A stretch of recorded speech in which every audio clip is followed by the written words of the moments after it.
Yeah, so yes, maybe we'll have Myra introduce herself. Yeah, so.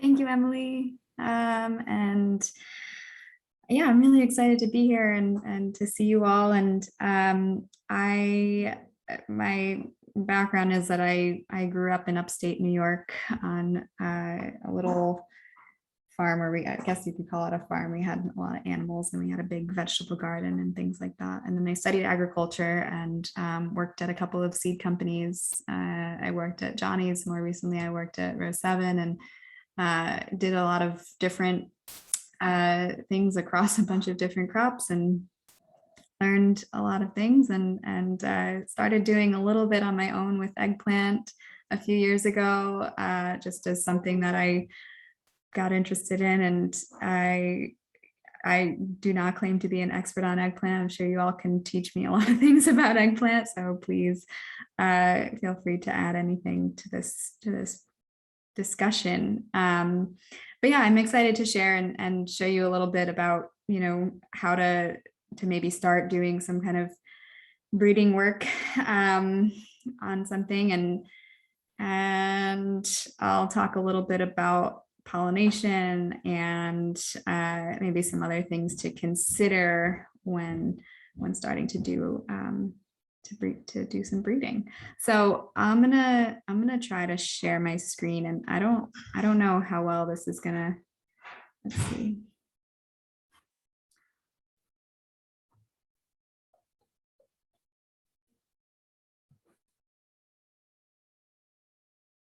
Okay, if I do that, can you see that? It says eggplant and okay. I don't know if I press present, is it gonna, oh, here we go, present to a meeting. Oh, nope, it's not.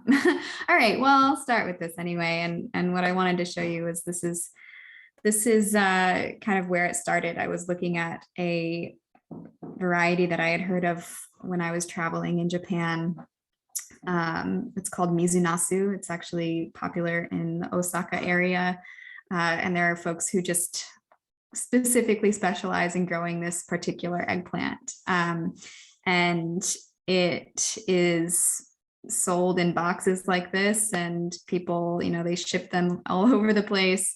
And I guess, it can be difficult to ship this one because it is kind of a little bit more delicate, I guess. And so it's also offered as pickled as nukazuke. And so this is one application of it, but it's something that I've eaten it raw and it's really tasty. And so I was really intrigued by that and curious about it, and curious to see if I were to do something trying to cross it to something like, a variegated type, would it be possible to get something like that color into it, and what would come out of that, and also I don't know how many of you have tried growing fairy tale eggplants, but they're delicious little eggplants. They have an interesting backstory that I heard. That I heard. Let's see if I try it. Did this work? Oh, can you all still see it? Oh, okay, great. So these they're a hybrid, and they were bred by a woman who was breeding for Seminis, which of course became owned by Monsanto, which then became Bayer. But it was a side project of hers. She wasn't an eggplant breeder. She just kind of started doing this on the side, and now it's become a very popular variety. It is a hybrid, so crossing, I'll talk a little bit about trying, what happens if you cross with a hybrid. You can, of course, still save seeds of this, and you can still, breed with it. It doesn't have any kind of, protections on it like that or anything. So I tried it, and this is just an image of the inside. This one's kind of a funky, eggplant, but the inside of the Mizunasu is kind of greenish and has a really tender texture and is kind of sweet. And so one of the, things to start with, of course, with any breeding project or any crop that you're growing, of course, you all know that you're growers, and is knowing knowing well, what that crop is about. And you don't have to know all of these words, obviously, but just knowing that an eggplant flower, which I have some here, they have both the pollen producing and the seed producing parts within the same flower, right? So it can self-pollinate, but also the parts are kind of open. They're not, they're not as enclosed as something like a tomato, which often has a very enclosed structure and is more likely to pollinate itself, or something like lettuce, which is very, very self-pollinating. And so just good to know that, for example, if you were to try to save seeds of eggplant, right, because it has both the seed producing and the pollen producing parts, it can self-pollinate, but it also can outcross. So you have to isolate it if you're going to try to save seed. But also you can make crosses with it. And so I'll just show you a little bit of the process. And so typically once these flowers are open, they've already pollinated. They've already possibly pollinated themselves, possibly been cross-pollinated. And so you want to get them at a stage where they haven't quite opened yet. And so this is a good stage to get them at. And you can see if you start to open up the flower, and you can do this with tweezers, or you can also do it with your fingers. You can, spread them apart, and then the sepals around the outside, which are, I don't know if you can actually see my screen still, or my video, but the sepals around the outside, it's helpful to remove those, not just because you can access the petals, but also because it's a good marker. Once you've already, pollinated them, you can tell. That's an extra way to tell that one has been pollinated once it actually develops and you have a fruit where you can see. And this one I just pulled off and took the sepals off, but you can see once the fruit develops, right? So this is just, when you're going to use one of your plants that you're going to cross as the seed plant, right, as the one that's going to produce seed, you obviously don't want to pull those flowers off. You want to leave them attached, and then and you want to expose the stigma, so that way once you get to this point, it's ready to be crossed, and you can take a flower that looks like maybe like this, or maybe a little bit earlier, because this one looks like it's already maybe dropped its pollen. And there are a couple of ways to gather the pollen off of flowers. Sometimes you can take them if they're really releasing a lot of pollen, and you can just take that whole flower and start to brush it onto the stigma.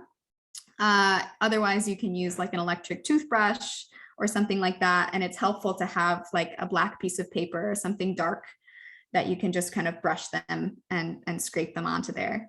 So so that is what it looks like at that point. And the other, I think there are some folks who might do that and leave the petals intact. I don't know if anybody has tried doing this and has experience, but in certain crops, if you leave the petals intact, it actually helps to maintain the moisture, and then maybe enhances the chances of a really, a successful pollination. So yeah, this is, one of the things that developed from that cross. And I just wanted to point out that, if you just are, you don't need to know a ton about the genetics, and how all of that works, and what the different levels of dominance or recessive genes are, things like that. But sometimes it is helpful just to know that, for example, right, if you're trying to cross two different colors together, if you know that one of them is dominant and one of them is recessive, and then in the next generation, you see one of the colors that you wouldn't expect because you know what the genetics are, how the genetics are interacting, then maybe you can tell that, oh, I didn't get that cross, or maybe that one wasn't quite what I was expecting it to be.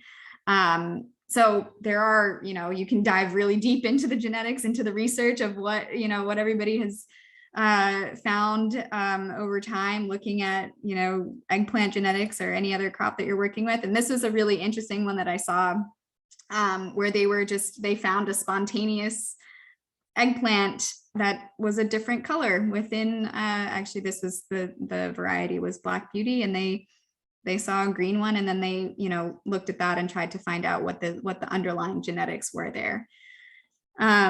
So sometimes when you just are doing like a variety trial or just growing out a bunch of things, you might see something that shows up, and maybe you can save seeds of that. And then maybe you can see if that actually stays in the next generation. And that is still, a form of selection, of plant breeding. And that was one thing that I wanted to come back to later, actually. But so for example, if you know that purple eggplants are dominant, and you know that white eggplants, for example, are recessive, and then you cross them together and you get a successful cross, what color is it going to be?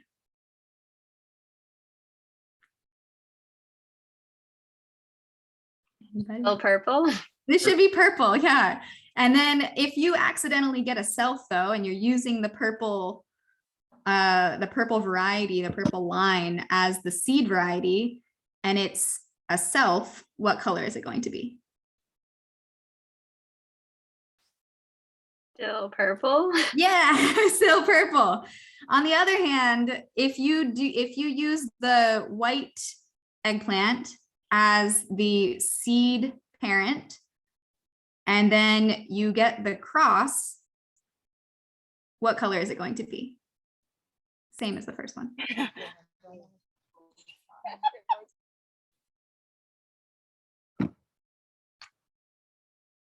Wait. If you get the cross and it's still white crossed with the purple, you should still get purple because the purple is dominant, right? So you should still get purple in the next generation. On the other hand, if the white seed parent self-pollinates and you end up, instead of getting the cross, you end up getting a self-pollination, that means that it crossed with itself, right? So then it would be white crossed with white. And in that case, when you get the next generation, what color is it going to be? White. White, exactly. So that's why sometimes it's helpful to know when you're crossing something, which one is dominant, which one is recessive. And then you might want to think about which one am I using as the seed parent, which one am I using as the pollen parent? And, and then you can know what you're going to expect in the next generation. This came up when I was previously working with lettuce, because lettuce is very, very difficult to cross, and sometimes you don't get the cross.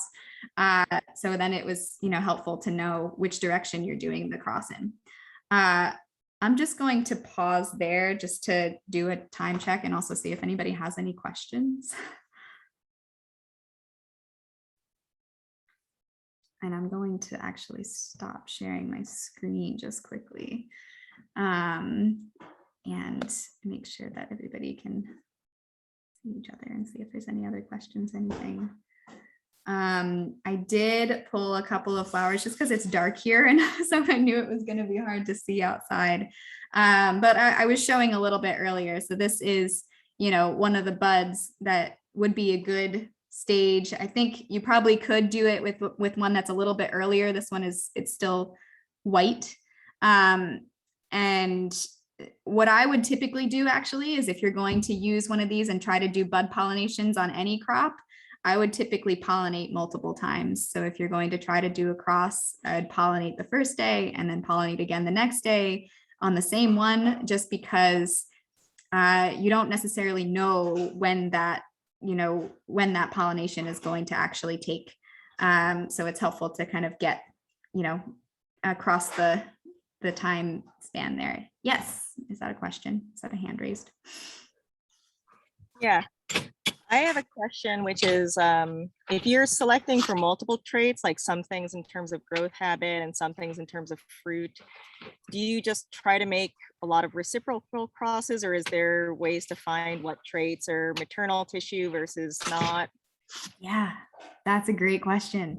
Yeah, and there are some ways. So the question, I'll kind of separate that out, because part of that is, does it make sense to do the cross in both directions? Because some of it might be maternally inherited, where it might only go, you can only see it if you do the cross in a certain direction. And yes, I mean, doing reciprocals is always helpful. That's actually, I also did that in this case, because I don't really know a whole lot about, some of the traits that go into eggplants.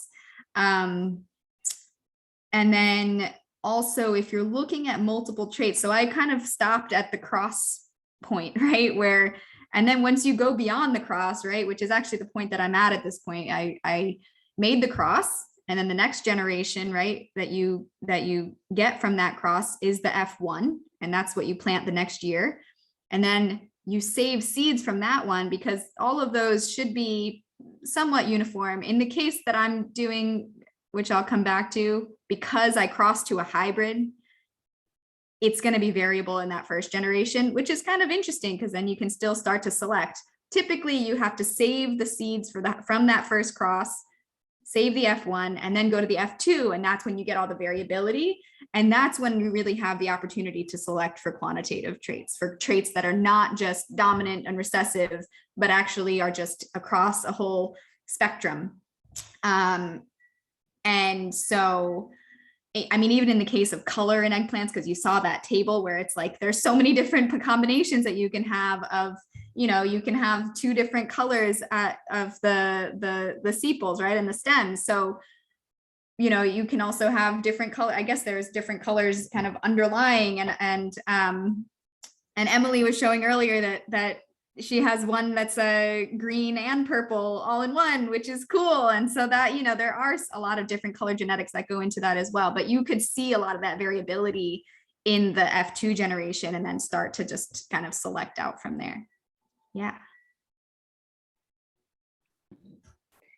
I have one more question, which is in your slide about kind of seeing maybe off types, essentially, just like not crosses arise in a population, like that anthocyanin-free eggplant. Mm-hmm. And say you just liked what you saw. How do you know if something that's that recessive and buried under so many other things, like whether or not it becomes attached to other sort of negative or deleterious traits? And then are there things you can do to maintain that but keep it healthy in the long term, in terms of, like saving something that's 1 in 100 off type, but are there things you should do to maintain that, to keep it healthy moving forward? Or can you just sort of presume you could keep selfing that and stabilizing it before you'll ever see something potentially problematic in terms of like other things that it might indicate? That's a great question. If you do see something like that, I mean, ideally, if you're working with a fruiting crop, like an eggplant, right? You could take certain flowers off of that and then cross them. And you could also take certain other ones and self them, so that you're getting a little, you're kind of hedging yourself and getting a little bit of both. And that way, even if the self ends up being, it ends up being weaker in the next generation, then you still have those genetics in there in the cross. And then it'll take a long time, obviously, to get that to work back out. But especially if but the other thing you can do, right, is you can take the self seed that you saved, you can take the crossed seed that you saved, plant them both, and then back cross it. So that's when you take, right, you have the first cross you have the one that you saved, you have the first cross that you made, and then that's an F1, and then you back cross it to the self seed that you saved. And that way you're kind of introducing more and more of those genetics that you had back in. I wish I could draw a diagram of this. But does that make sense? Okay. Yes. Was there another? Oh, maybe not. Okay. Are there any Sorry, other? that was just a mistake. Oh, okay. No problem. All right. Well, I have a couple more quick slides, and then I will wrap it up just to go a little bit further into this. Let me see if I can share my screen. And then I'll present. Okay. Okay. So I'm sure a lot of you have done variety trials where you can get to know the crop, you can get to know what traits are important, and you can also get to know what existing varieties there are. And so if you're looking for something in particular, maybe that's already out there, or maybe you're finding like, oh, well, it'd be great to take this trait from this thing and this trait from this thing. And so there, of course, there's a lot of different sources for that. Maybe you are looking through, going really into the depths of the USDA collections, which I know that Kristen has experience with and can maybe help with. And so yeah, trials are really helpful. It's important to think about how much space you have for those trials and how many plants you're going to be able to have for each of those. Maybe that's helpful to have a collaboration to do that, to look at them across different environments. And so, this question that sometimes comes up of, whether seed saving is considered breeding. There's different senses of what breeding means. And I mean, to me, I think if you're doing seed saving and you're, looking at selecting certain traits, then sure. Selection, we kind of talked about this, how much variation exists in the, in what you've looked at in your variety trial and what is the goal. And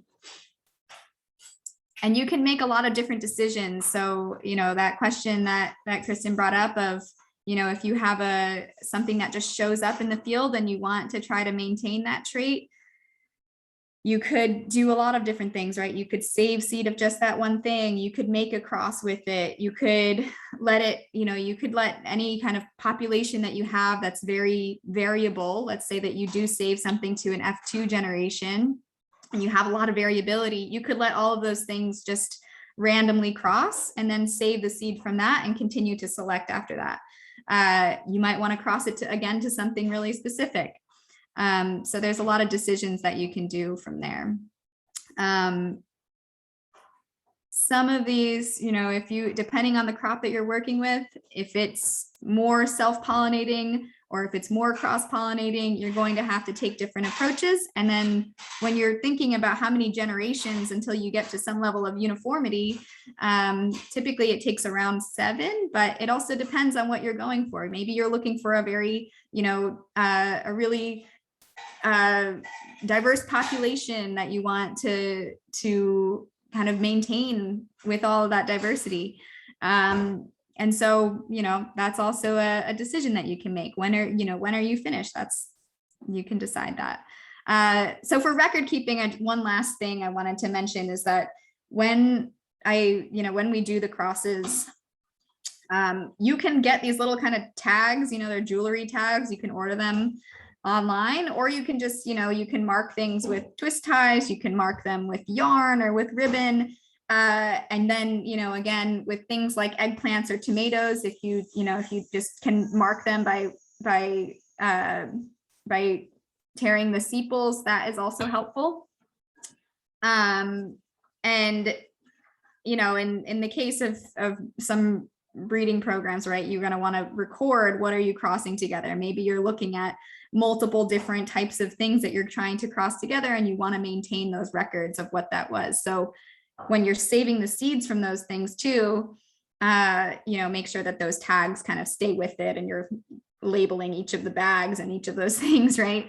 And so sometimes, I think sometimes it's helpful to have little tags, or you do have the crosses written on them. And then, if you have something like a piece of ribbon or something like that you can mark things with, then that's perfectly great too. Oh, this was just a picture of, this is how lettuce is crossed, just in case you were wondering. What's happening in that picture? It is, so this is to remove the pollen from the lettuce flower that you're trying to use as the seed parent, you have to spray it with water because you can't, they're so tiny that you can't actually use tweezers or anything like that. You have to just spray it with water to get the pollen off, and then you can cross it. And then sometimes the flowers reclose. And so they're just very, they're very tiny flowers. But again, this is just, yeah, some, I guess, you know, if you take there are some approaches, right, where you can do more like population type things, or just kind of push the plants together and they'll cross themselves. But it depends on just how you want to do it. So I will stop sharing, and hopefully I stuck to the time there. But thank you all. If there's any other questions, I'm also happy to answer them now or later.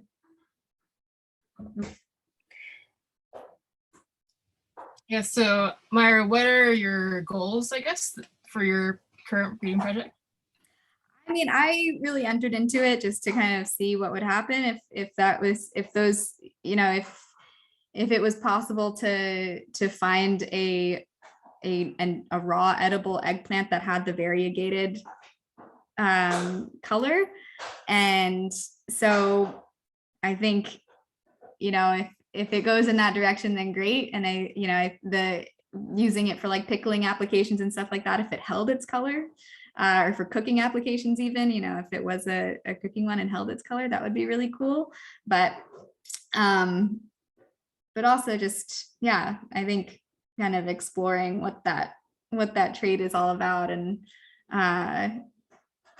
that raw edible thing was just really interesting. I don't know if any of you have tried mizunasu, but it's kind of a cool cool taste. Tastes like an apple, like a green apple in some ways. A little spongier.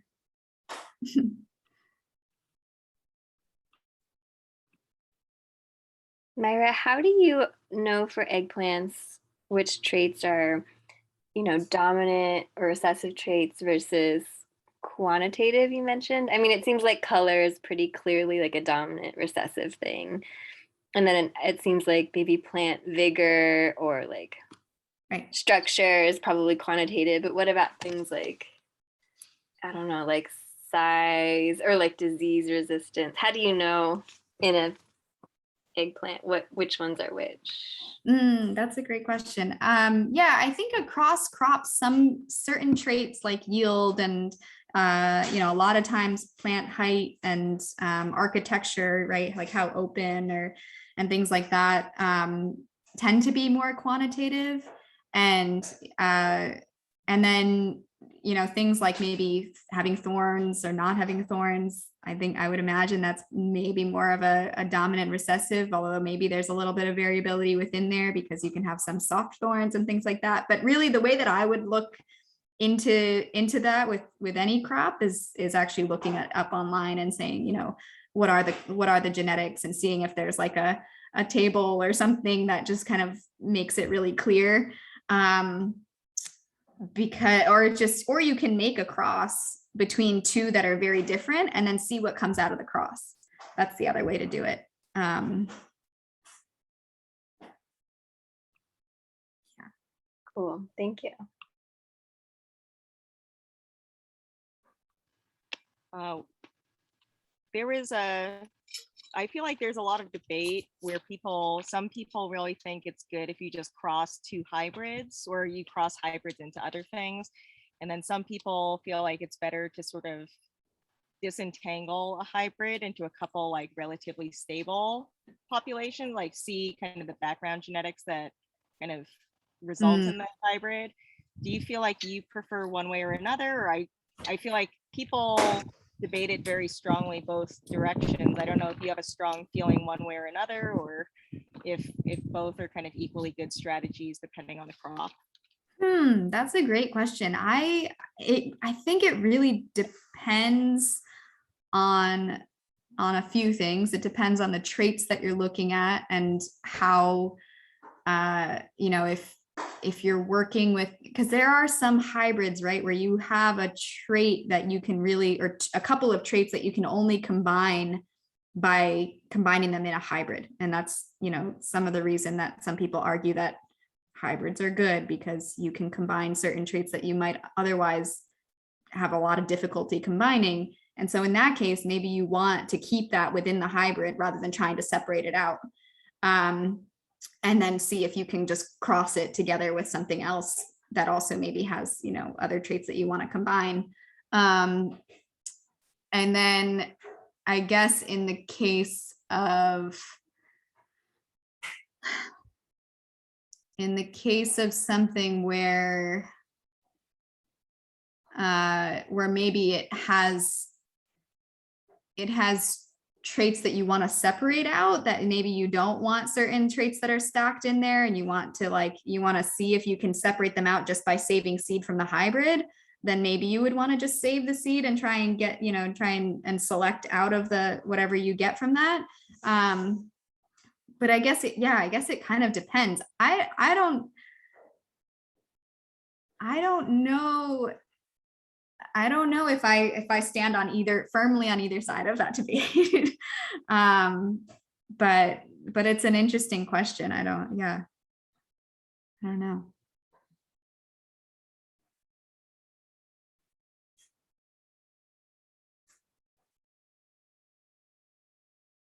Is there anything else I can answer? Feel free to also write in the chat or anything. And you know, we have some chili peppers coming up too. I had a question about, so you're saying like with the white eggplant, you would, if you, or the green eggplant, say, like you wanted to try to maintain that and you would just allow it to keep selfing. When does like population size start to play a factor in preventing that from kind of crashing down the line? Like if you let it self and you save from that, and then the next generation you like allowed that whole generation of selfed like if they crossed, would that count as like increasing the population size, or no, because those are all from the same cross, so they're all genetically identical? When you would start back crossing to try to like add some more genetic diversity back into it? Yeah, that's a great question. Also, well, I guess the first part of that, I guess, is that I think it was saved from is Black Beauty a hybrid? I think it is, right? But anyway, I think if that one came out of a hybrid population, then maybe it's more variable, right? Than if it had been saved out of, you know, something that had been already selected down. But I think the other thing is, yeah, I guess in that next generation, you'd probably want to grow out a lot of them to be able to allow them to cross to one another. I'm also not entirely sure how readily eggplants cross together, which would be a good thing probably to know is like what percentage of the time do they cross versus self-pollinate? Because even if you are just letting them, then maybe it's, maybe it's not so variable. I don't know. I really don't know. But I think regardless, in the next generation, you probably want to plant out a bunch of them, and then you might want to just actually do hand pollinations to make sure that they're crossing and not selfing more, or save, you know, a lot of different fruits from a lot of different plants to be able to maintain as much of that diversity as possible. I'm also, the other question that I'm not sure of, and maybe some of you know this, is how sensitive eggplants are to selfing. And my understanding is that a lot of the solanaceous species aren't very sensitive to self-pollinating. And so I don't know how quickly that would become an issue. Once you start to see sort of the vigor decline, I think at that point you might want to go, the other thing you could do, right, is save seed from one generation, plant them out. And then if you find that, you know, you're starting to see a decrease in vigor later on, you could plant back out the earlier generation and then let those kind of intercross.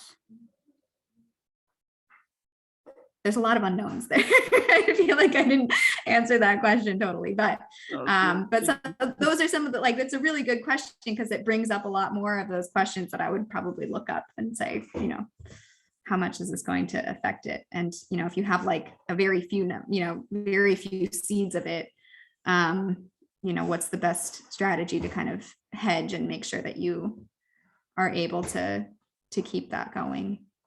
It's something that you want to maintain. Really good questions.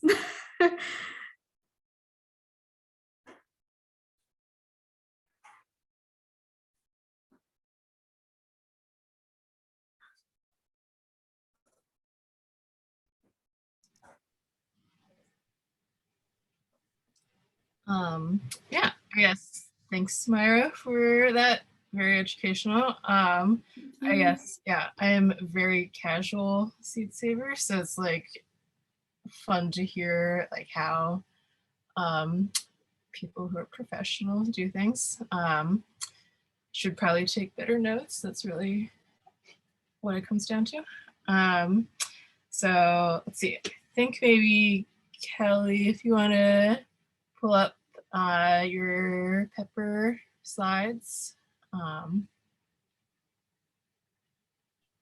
Hi, yeah, I'm just gonna do a short and sweet overview of chili pepper seed saving, and just go right into it. I think, yeah, I'll be most interested to hear at the end how other people have processed and sort of found best techniques for doing this. But I'll share some slides for now.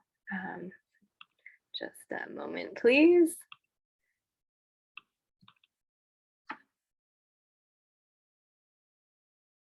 So,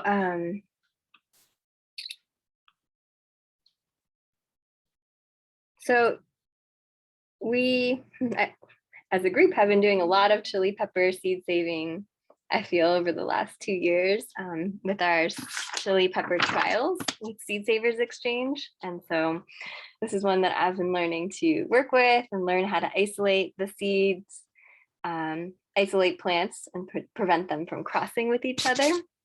And chili pepper is an interesting one because while the center of origin and diversity is usually considered Central and South America, there's so much genetic diversity and history across Asia.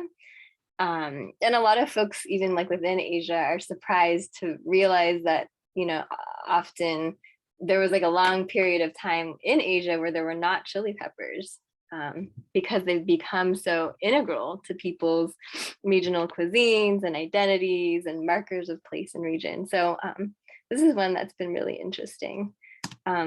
Just really quickly, I wanted to show, this is the chiltepin, which is one of the wild ancestors of chilies. And these still grow wild, sort of in southern Texas, Arizona, and Mexico. And this is one of the sort of ancestors that people started to domesticate about 7,000 years ago in Central Eastern Mexico. They're pretty hot and very small and spicy. But so just to give folks a little bit of info about chili peppers, there are 5 different species that we eat usually as humans: annuum, frutescens, chinensis, bacatum, and pubescens. And so when you're looking at chili pepper seed saving, it's helpful to know what species of chili pepper you're going to be working with. In theory, and usually people say that peppers in the annuum, frutescens, and chinensis species will all intercross, and bacatum will sometimes intercross with any of those. However, people say that the capsicum pubescens, actually, which is a pretty different plant, this is a ricotta pepper right here on the right, and they actually usually have dark seeds, which makes them really distinctive. And they're these big perennial plants that actually live for years and years. So it's a fairly distinct plant from what we normally think of as a chili pepper plant. But anyhow, so if you are going to be growing multiple species of chili peppers near or next to each other, it's really helpful to know what species you have and what your isolation techniques will come to be. So this is something that we had to figure out last year, or I worked on figuring it out and tried different things, some with varying success. So if you all look at this flower, what do folks see? You can just shout out a couple words.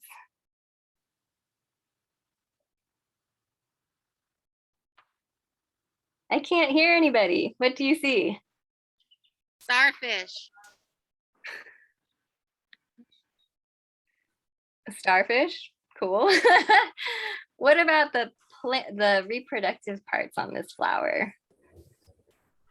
Everything is like dense together. Yeah, that's a great observation. So the reproductive parts are all kind of like clustered really closely together in the center. The stigma is like right in the middle of those anthers. And they're all pretty exposed too. So a little bit of this information is going to be kind of mirroring what Myra was sharing about eggplant. Chilies are in the same family, Solanum. So a lot of the things we think about can kind of parallel with eggplants.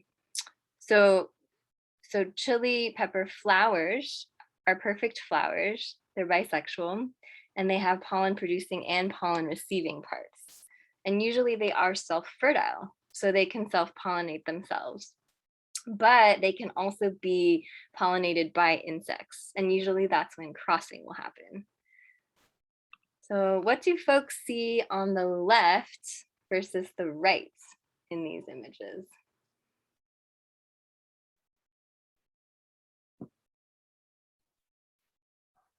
Any The left- observations? The left one is sticking out. The Mhm. stigma is exerted.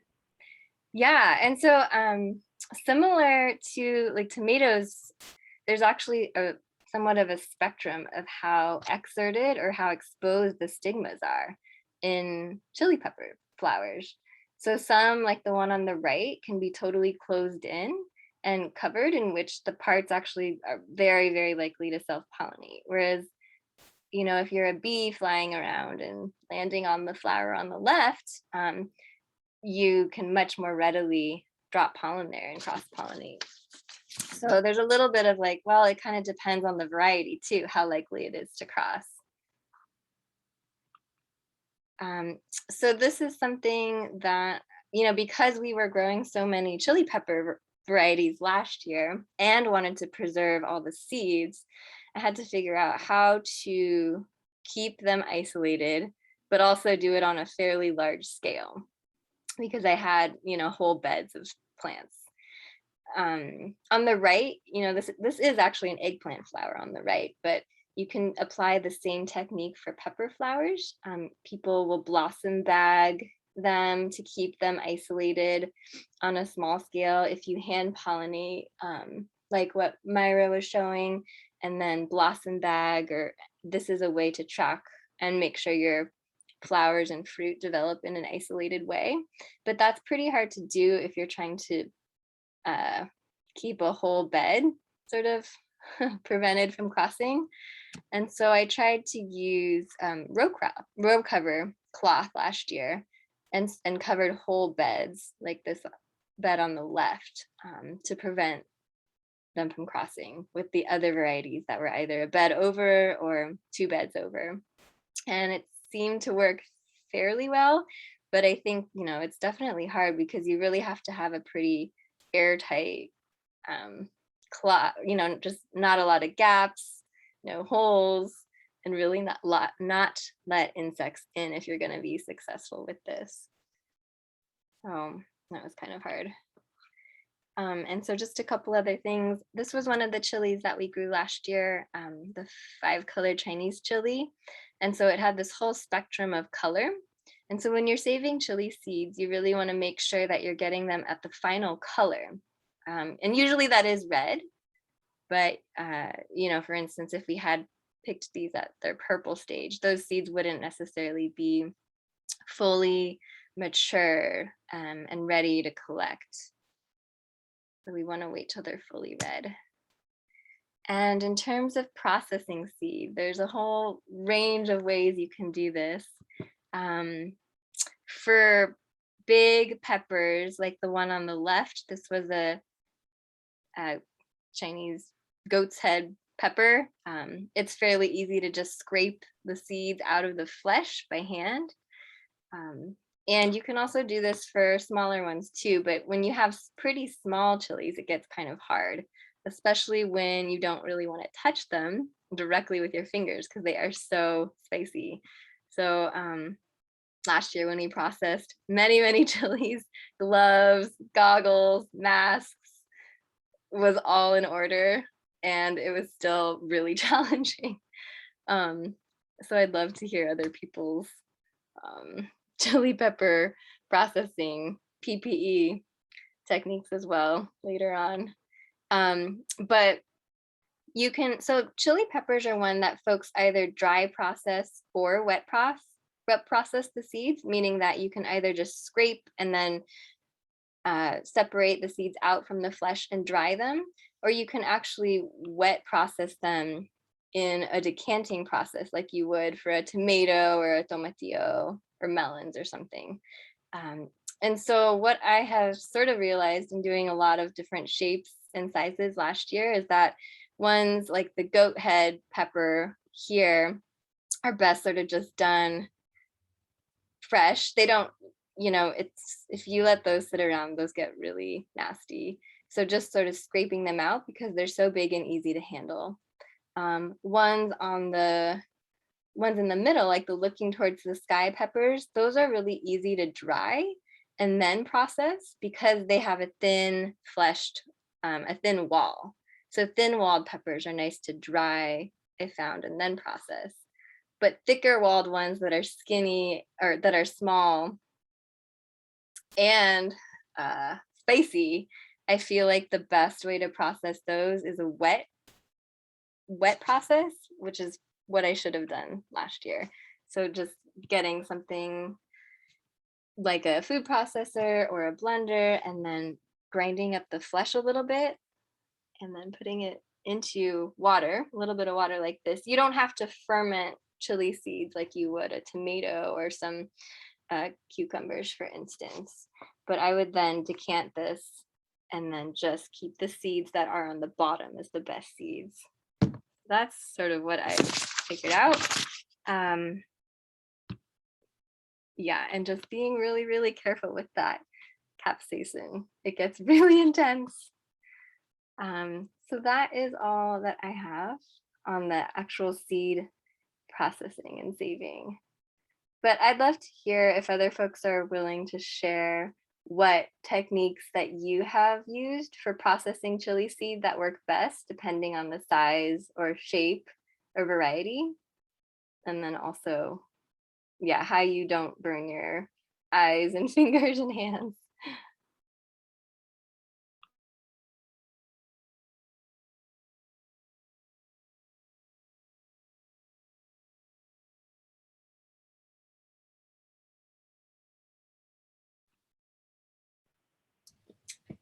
I guess I do it much more casually. So like I pretty much just dry all of our peppers for the next eating stage. And then I guess one thing is I have like a really large dryer due to processing a lot of like dye plants. And then I guess it's the dry process. Yeah, so I guess I just save them after I dry, and I guess I just don't save anything that doesn't dry. I don't know, but it's been working out.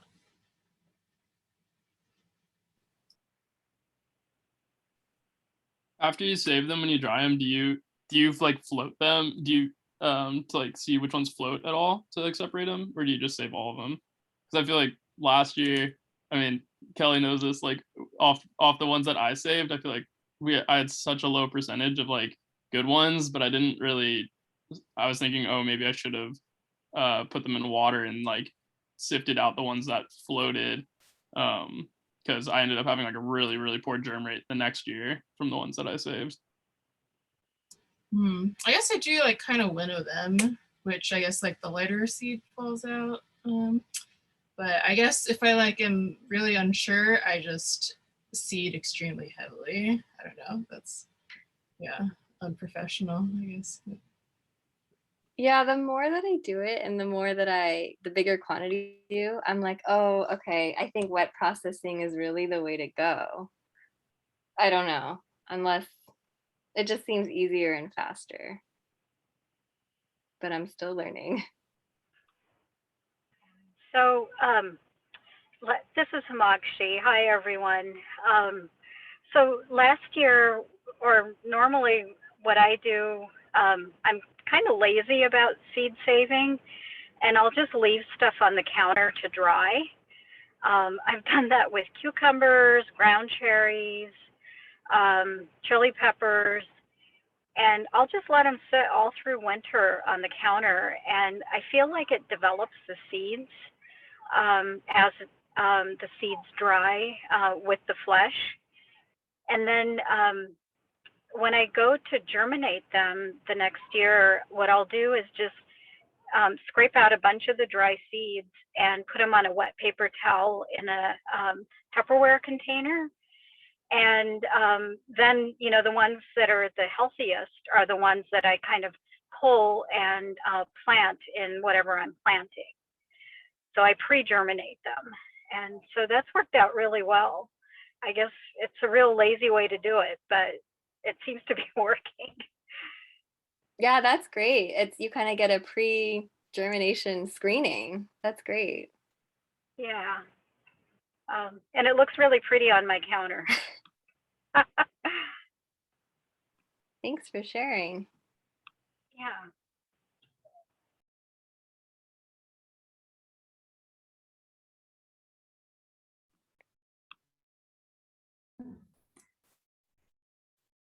Have you used those bags that the bag that was covering the eggplant flour? Have you ever used those for like separating out seeds? Because I've seen that like in programs where there's like a bunch of different crosses, for example, or a bunch of different like tiny quantities that you can dry them right in those little bags.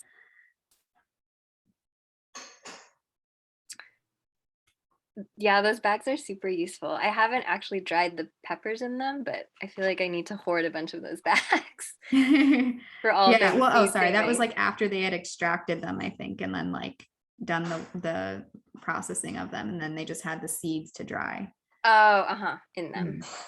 Yeah. Yeah, I don't know if the peppers would dry in there, maybe.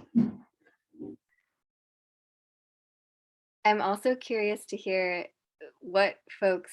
how folks winnow large quantities of dried chili seed.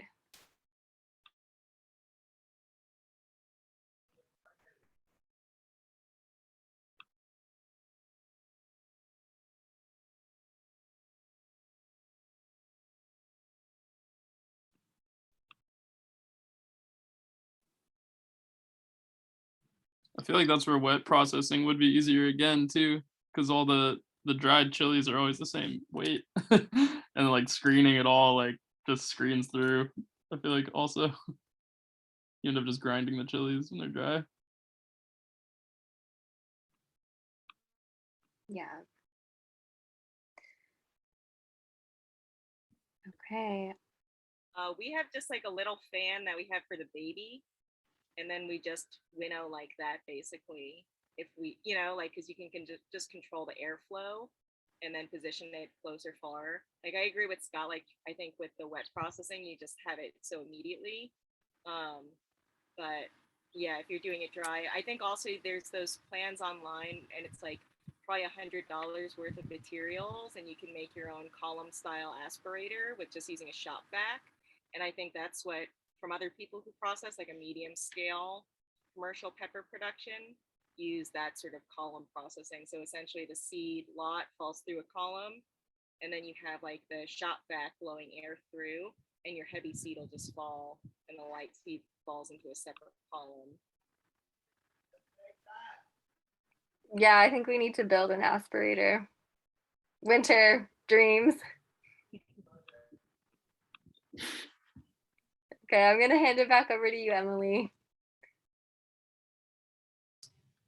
Well, I guess so. For time, I guess we thinking about doing maybe just a quick discussion about like what people's like ideal traits were for peppers or for eggplant. I guess we could do 2 discussions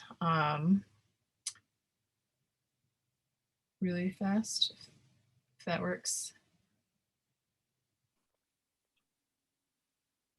Welcome back.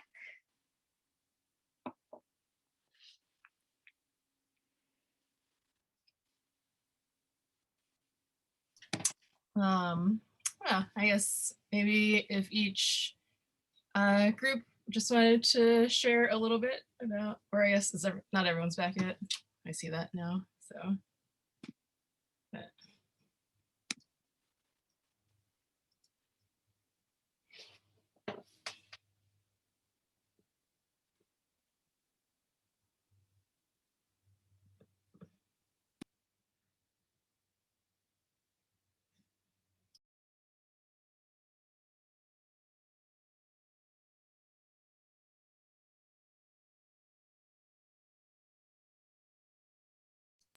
I think most of us, almost.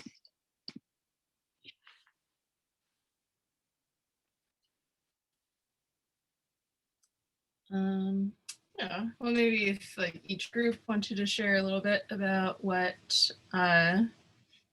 talked about really fast.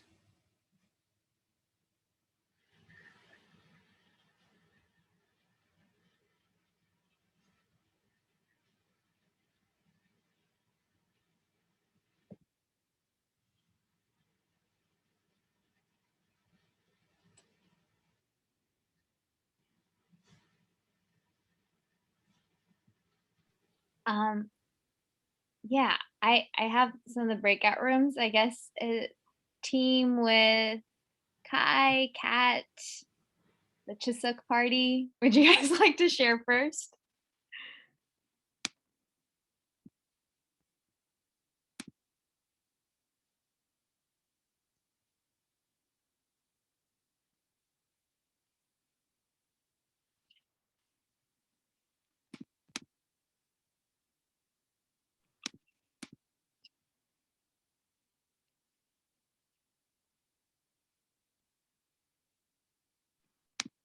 Don't everybody jump in at once. I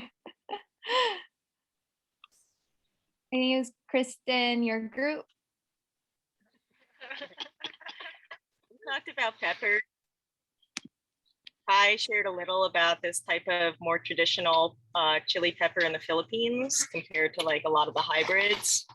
And then Catherine told us a little of the varieties that she and Abe are growing in upstate New York for their CSA and how they kind of work it so that their CSA, yeah, just gets to try lots of different varieties actually. And that was kind of just cool to hear about. We all like chili peppers here. And Mehmet, I wanted to tell you, we ate your watermelon today at our little Chuseok party. Everybody loved it. They couldn't believe it. It was delicious. That's awesome. The seeds are so beautiful.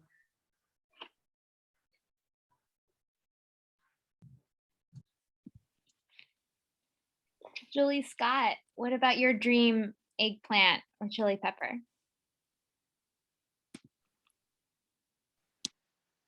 Oh, we talked about chili peppers. Scott and I had, I would say, opposite views on the idea of chili pepper, but I don't think it was because, I'll explain it. I don't think it was because of difference of taste, but difference in understanding of what the chili pepper was. So I talked about how I really like this one kind that's called like a cucumber pepper, and it's like kind of, it's not like it has like a higher water content. Actually, Scott helped me with a lot of articulating these terms, but a higher water content and like kind of medium walls. And it's just like it's really fresh to eat in the summer. And you pick them when they're green. And yeah, I really like those over like bell peppers and other kind of snacking peppers. And they're not I really like spice, but they're not as spicy. So you dip them in spicy sauce. But Scott described, because of, you know, like working in the summer and only really having more time to cook in the winters, something that's like low water content and dries really easily.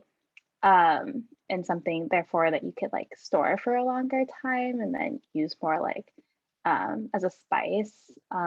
So yeah, we have very different ideas of but I agree that's also good. And then we said, oh, wouldn't it be, actually it was Scott who was saying like, wouldn't it be nice if it was like a single variety where it's like nice to snack on when it's green and then it dries out and becomes like a really nice spice after it turns red and you could store. Yum. Thanks for the dream dual chili pepper concoction. The next group, Mehmet, Mira, and Nadia, would love to hear about your dream.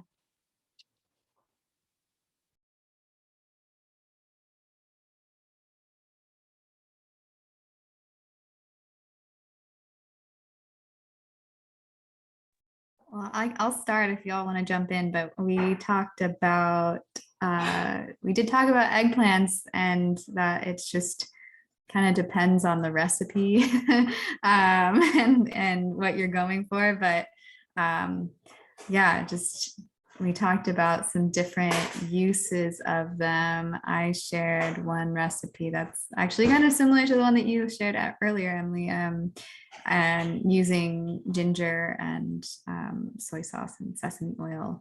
And I don't know, Nadia and Mehmet, if you want to share yours, because they all sounded really good.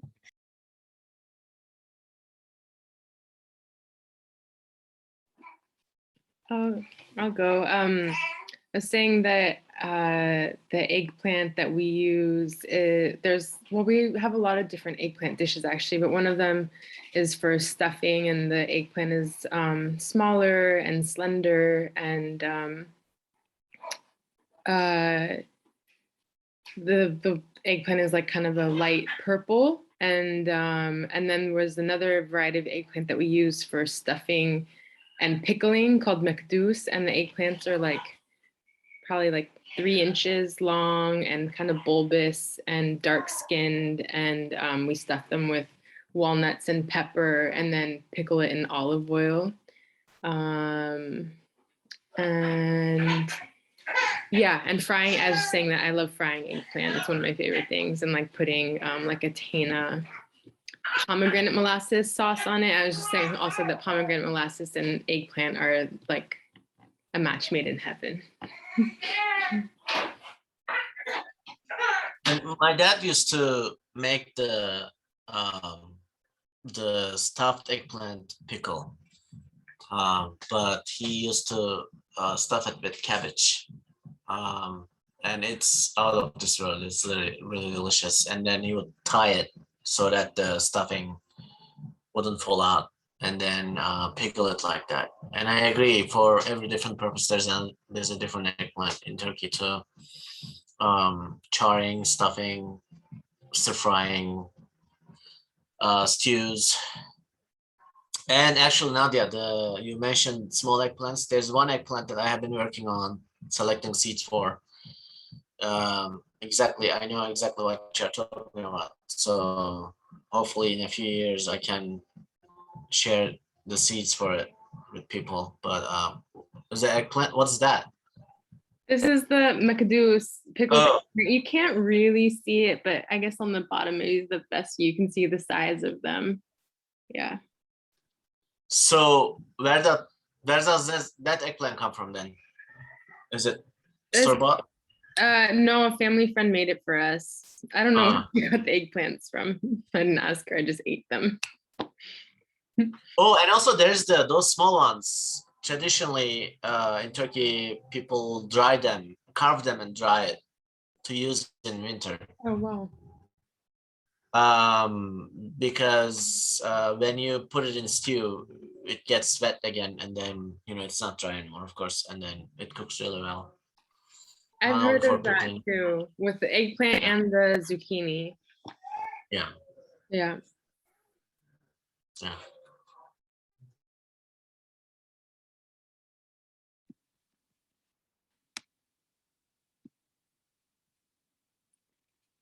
All right. And then finally going back to Emily saying Hamashi and Mina.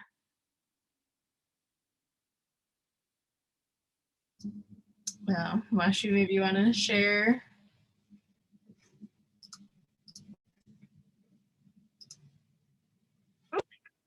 Sure, I'd be happy to. So I guess for me, I love the fairy tale eggplant because it does really well here in Portland, Oregon. When I used to live in LA 20 years ago, the Japanese varieties used to do really well. But what I think for eggplants, I just love picking them when they're probably 3 inches. And so baby eggplants, and I just saute them, stir fry them in a pan, and I'll add like turmeric, chili pepper, brown sugar, garlic powder, and lime juice. And it is so good. And the key is the tender skin of the fairy tale eggplant. So I think the key feature for me is when I stir fry it, it's got to soften up, and you just pop those things whole in your mouth, and they're just so good. So that's my favorite eggplant. And again, the challenges are Portland weather.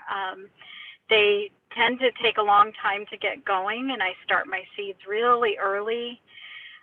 This year, I'm going to try to winter over my fairy tale eggplants and possibly get some starts going from stem cuttings.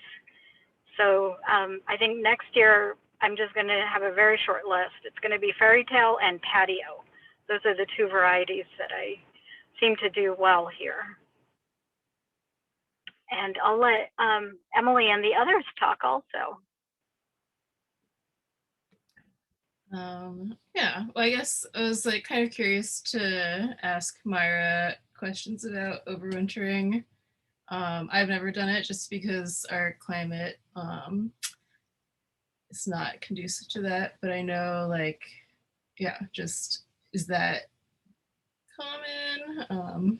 Just curious. So Overwintering eggplant? Mhm. Ooh.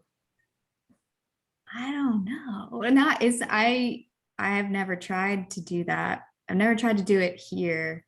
But I imagine that it's possible that they would keep going much like a pepper would, right? Like you could just if you brought them inside or if you had them in a greenhouse or something, but they would need. Has anybody else tried that? Overwintering eggplants? I accidentally overwintered some eggplants this year we don't have any water on the farm, so not really farming this year. And the high tunnel is just empty. We actually ripped out the eggplants, but I guess 2 or 3 of them kind of grew back. And I just walked in the greenhouse today. I haven't been in there all season, and there's eggplant. Whoa! Yeah, I was like, That's oh, shoot. Yeah, from last season. So, yeah. Where are you located, Scott? I'm in Marin County. It's north of San Francisco, and they're in a high tunnel. But yeah. Wow. Also, So if I cover it with a row cover, I wouldn't have to bring it into the garage. I could actually try. Possibly. Putting them under. I don't know how cold. I think it gets a little colder in Portland, though. Do you guys get? Yeah. Occasionally, yeah. We'll get frost. I mean, we get a fair amount of frost days. Yeah, we don't really get too much frost here, and this one was in a high tunnel, so Okay. Yeah, but So maybe garage. I'll let you know how it goes next year. and growing up in LA too, we would have eggplant in the backyard that would definitely go multiple years. Yeah, wouldn't be like crazy productive, but it survived. That's amazing. My mom has brought like pepper plants inside and kept them here over winter in New York, but it's, yeah, I haven't tried it with an eggplant. I don't know. That's really cool. You West Coasters, maybe. Yeah, the chili peppers actually we had in the high in another one of the high tunnels. They actually will be producing through like, I mean, I was picking off of them into like March and April of this year, and they kind of hit their peak in like February because I can't start harvesting them until like October, November is when they start fruiting on the coast because it's so cold, and then like December through February is kind of like their peak time, which is really weird.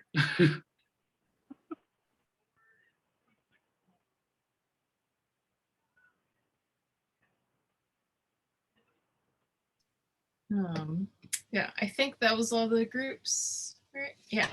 Well, I guess we've reached the end of our time. I guess, yeah, maybe we'll just wrap up if that works. Yeah, so I guess thanks everyone for attending. Yeah, I guess I feel like a lot of people feel like they don't have a lot of opinions about certain things, but then like once the discussion happens, you realize you do. So it's always like really fun to hear that. And I guess we'll see everyone back here in October for Bitter Melon Month. Yeah. So thanks so much. Bye.